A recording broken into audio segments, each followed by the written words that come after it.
Good afternoon. Today I'm going to be doing a webinar / presentation on car logbooks, which is really crucial because as a business owner, if you're going to buy a car and have the business own it, what you do want to do is to understand what you need to do from a paperwork point of view to claim the largest business percentage possible on the car and minimize the private usage, which then means the business gets the best bang for its dollar.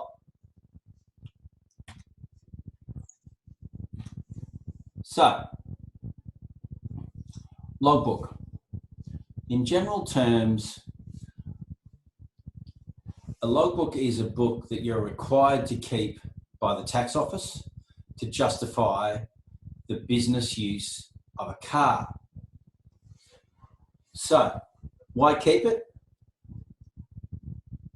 Basically, as I just said before, the main part of it is to maximize the claims that you can make from the car, from the use of the car, and the point being, at the end of the logbook that you're required to keep by the tax office, that your car is to maximize the business percentage to claim back the car expenses each quarter on the BAS and ultimately on the tax return. Now, the key benefits of a logbook is keeping a proper logbook means you're maximizing your deductions on the car. And here's the other point. Yes, the logbook's a bit painful to complete, but you only need to keep it for 5 years.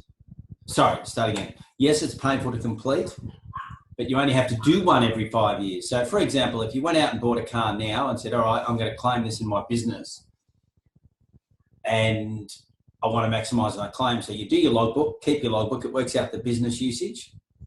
Now, that logbook you can use for 5 years. Now, if you went and bought another car and traded in the current car that you did your logbook on, as long as your business usages does not change, then you can use that logbook for the new car as well, up to a maximum of 5 years, and then you have to do a brand new logbook.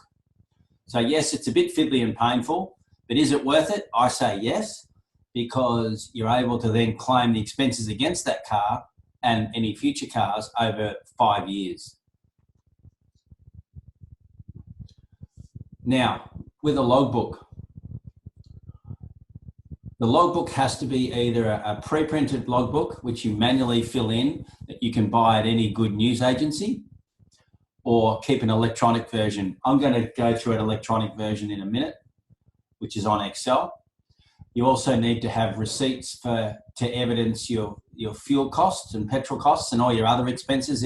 So your typical car expenses, depends on how you finance the car. But if you buy the car with a loan or a chattel mortgage, then the main expenses are petrol, registration, insurance, repairs, maybe also, what's it called? Tyres,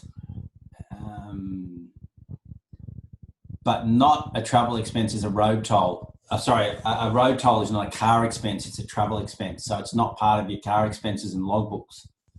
And it's also important that you keep your odometer readings every year. As a business owner, you're required to keep your odometer reading at the 31st of March each year, so you know how many kilometres you've travelled for the year. And obviously you need to have your receipts and tax invoices to cover all your running costs. So your petrol, rego, insurance, repairs, services, RACV membership, all those things need to be, you have tax invoices to back them up.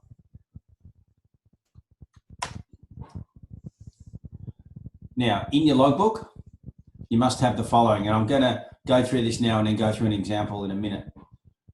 Your logbook has to contain the following. So it has to contain the start date of the logbook and the end date of the logbook, the car's odometer readings at the start and at the end of the logbook, the total number of kilometres the car travelled during the logbook period, the business use percentage, the number of kilometres travelled every time you took a journey in the car for business use, and the reason for the journey. So what have you done? What trip? Why did you make the trip? And why, therefore, is it such tax deductible? Now, a side note, if you're an employee and you've got a logbook and you change jobs, you probably need a new logbook, right? Unless it's in the same industry. A business owner, as I said, only needs to do one every 5 years. Now, with the logbook, effectively, for every dollar you pay, for every dollar you pay. So if let's say you incurred a petrol cost of $55, which includes GST, and your business use is 80%, right? So your $55 and your business use is 80%. That means you're claiming $44 as a tax deduction. Now, if you're GST registered, you'll get the GST back on the $4. So you'll be claiming the $40 as a tax deduction, as a motor vehicle expense. And the $4 would be a GST credit to offset any GST you need to pay.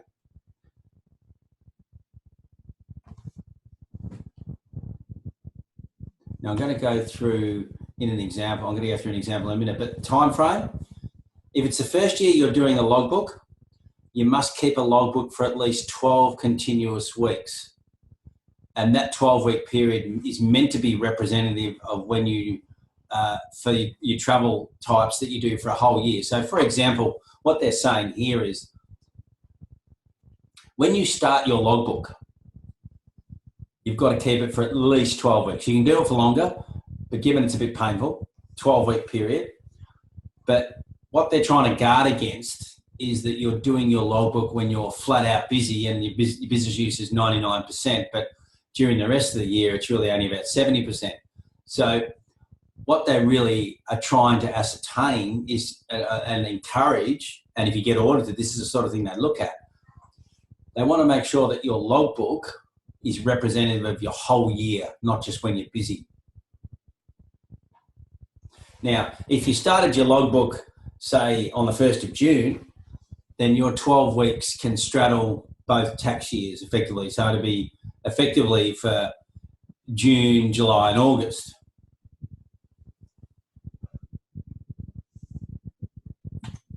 Now, I want to spend a bit of time and go through this template. This is our template. This is our logbook template, and it's in Excel, just so people remember how in an earlier slide they mentioned that they mentioned that you can keep an electronic or a handwritten one. Okay, I'll tell you why I favour electronic is A, if you ever tried to read someone's handwritten logbook, scrolled quickly when they're in the car and, you know, coffee stains and food stains and whatever, nightmares, right? Nightmares. And here's the other thing. If you do your logbook, if you don't do your logbook as you're going, in other words, if you said, oh, well, I'm just going to travel the 12 weeks and then write it up, right? It's going to be questioned as to how accurate your logbook and whether it's really representative or whether it's fabricated. Because if you imagine you're doing your logbook manually each day as you're driving your car, it might be a blue pen one day, it might be black the next, or red, and different legibility because depending on whether you're tired or grumpy or happy or sad or whatever, you'll be writing differently. And, you know, so it would need to look that way. Even if you did keep all the records but you wrote it up in one hit, I doubt that it would pass ATO scrutiny because of that. A more practical outcome or method to me is to keep an electronic version. In this example, the Excel version that we have, because what you can do is you can write your journey down in your diary, right, that you do today, and then come home and record it in here.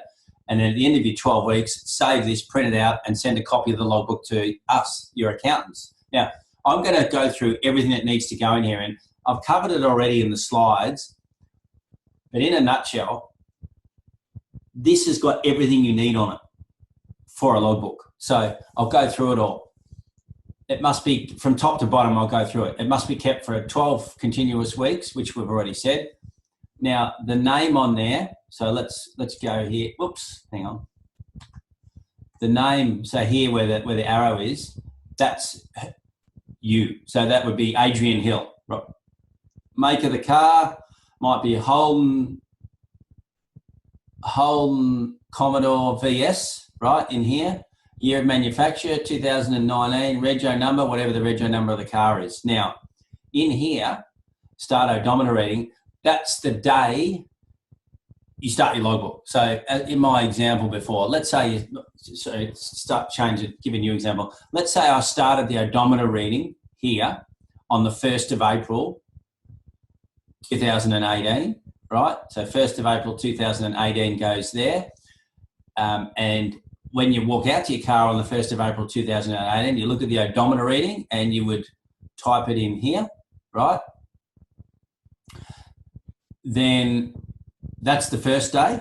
Then what happens is down here where it says business trips, every time you step into your car for business usage, not private, business usage, you are required to fill in here. So in other words, the start date will be the day you started your trip, the odometer reading when you started, when you finish your trip, the end odometer, how many kilometres you've travelled, why you've done it, so in other words, what you've done, and the end date. So the end date for most people would be the same day that they started it, right? Start date and end date will be the same.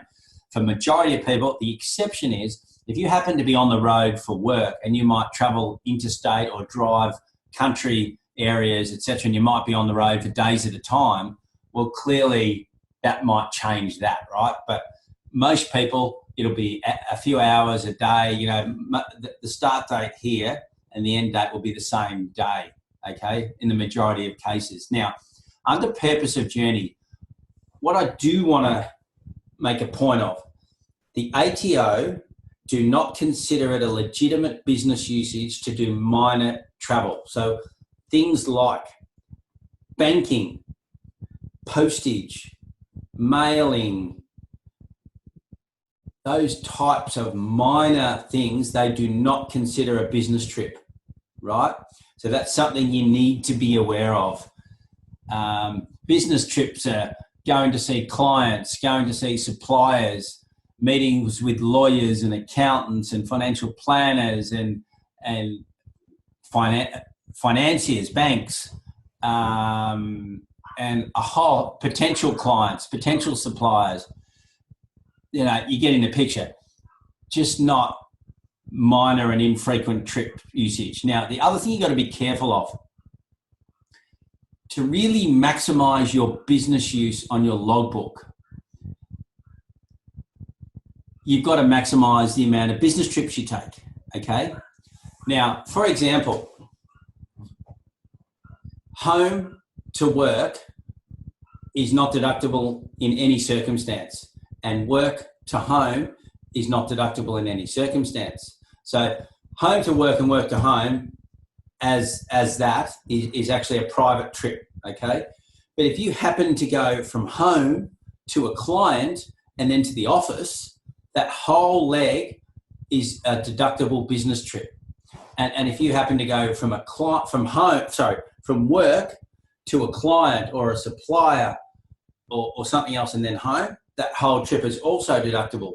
Or if you were to happen to go from your main work location to an alternative location and back again, but that alternative location is not a regular location, that's just here and there, that is also a deductible trip.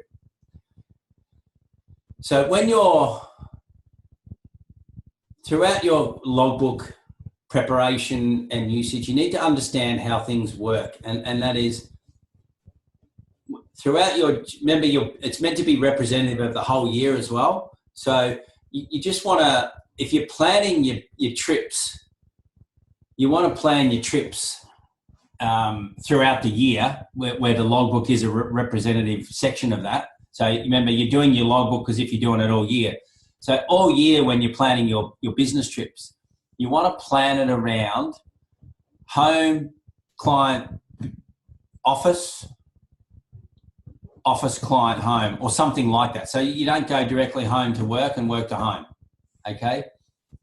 That becomes more important if you've got a reasonable drive from home to work. If you're only 5 Ks away, it's probably less of an impact, to go home to work, and you don't have to juggle so much.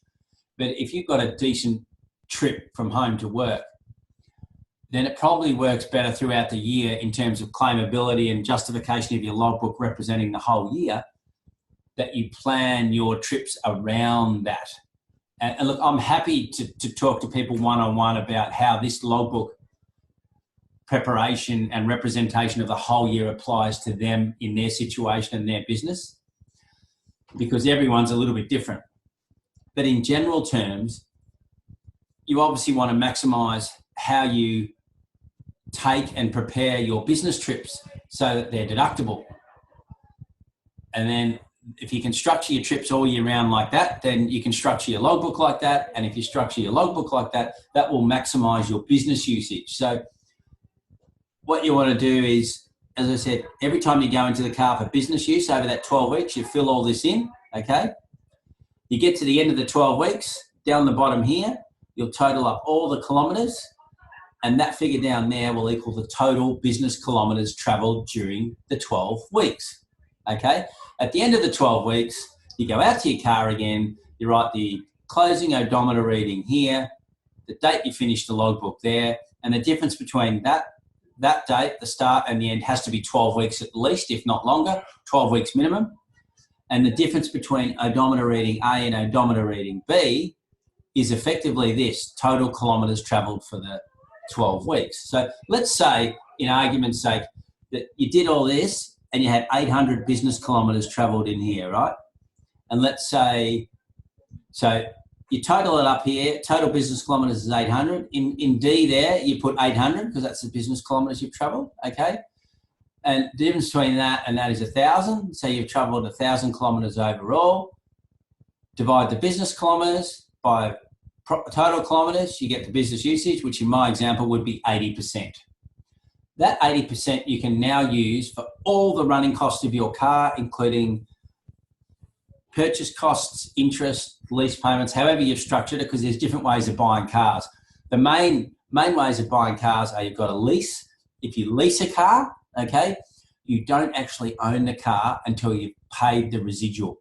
If you don't own the car, then the main claim is the lease. So you get 80% of the lease and then 80% of the running costs, all the things I mentioned before. If you don't buy it via a lease and you buy it via a loan or a shadow mortgage, what happens is you do own the car from day one, which means the main costs are depreciation and interest, and you claim the 80% of the depreciation and the interest, and then obviously 80% of the running costs. Now, the only thing about a car is in terms of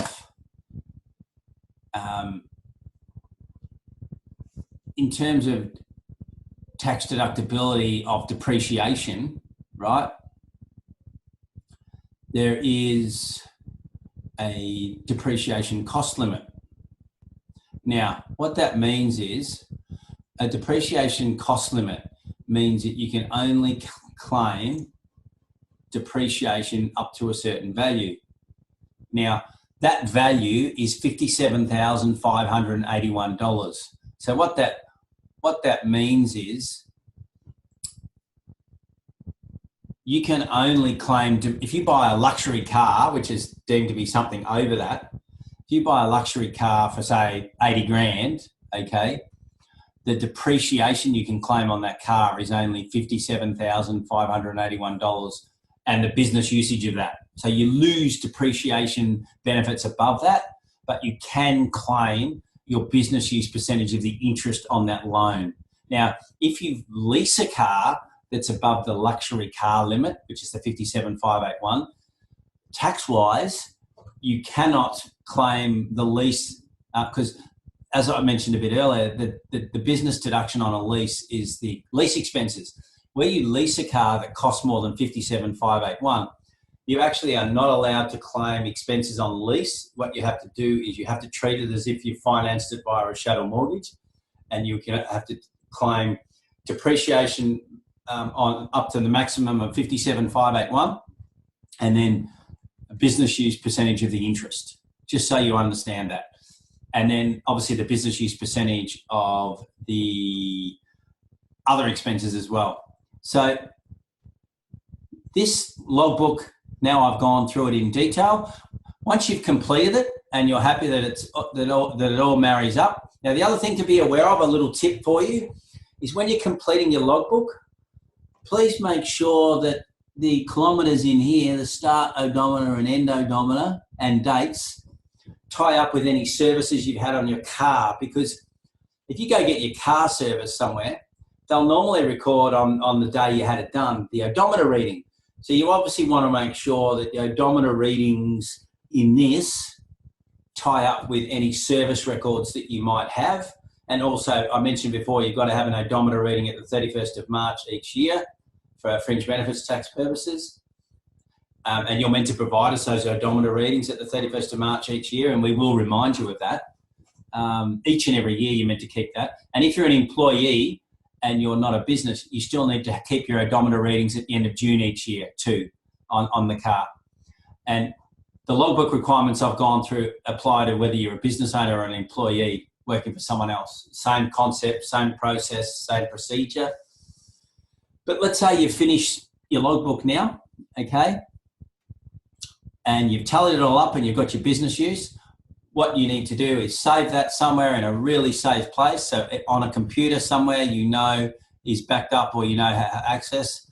Put it on a USB somewhere, print it out, and more importantly, send a copy to us and we will hold it on file, and we will then know when the 5 years are starting to run out, and we've got a full copy of it as well for our files, so that if we're doing your bookkeeping or we're doing your financials or we're doing your tax return and a logbook's required for any of that, we've got a full copy of it completed and done on file, and we can use it ourselves moving forward for the bookkeeping, the GST, the financials, tax, etc.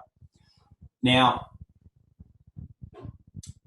I encourage you all, especially business owners, but anyone who's an employee as well, but I encourage you to talk to us before you start completing this logbook, because although I've gone through some great details on this webinar, I also want to ensure that you guys get what you are expecting out of this logbook, so that we discuss before you do it all the nuances that relate to logbooks and clarify them to you, relevant to your situation, your own personal situation. Make sure you complete the logbook properly and correctly so it would stand up to the tax office scrutiny and audit, and that make sure it's also representative of the whole year, which is also what the ATO require. So really, if you're going to go to the trouble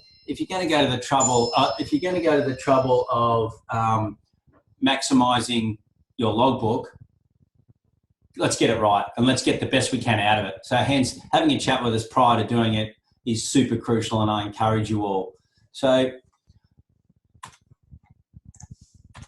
I thank you all for your time and attention, and I hope that now you've got a much greater and deeper appreciation for logbooks, what you need to do for a logbook, how to maximise a logbook, the stuff that needs to be put in there so you get the best bang for your time and buck in terms of claims, and that the tax office will also be happy because you're doing it in a way that meets off all audit criteria. I thank you for your time, and until I speak to you again, look after yourselves. Bye.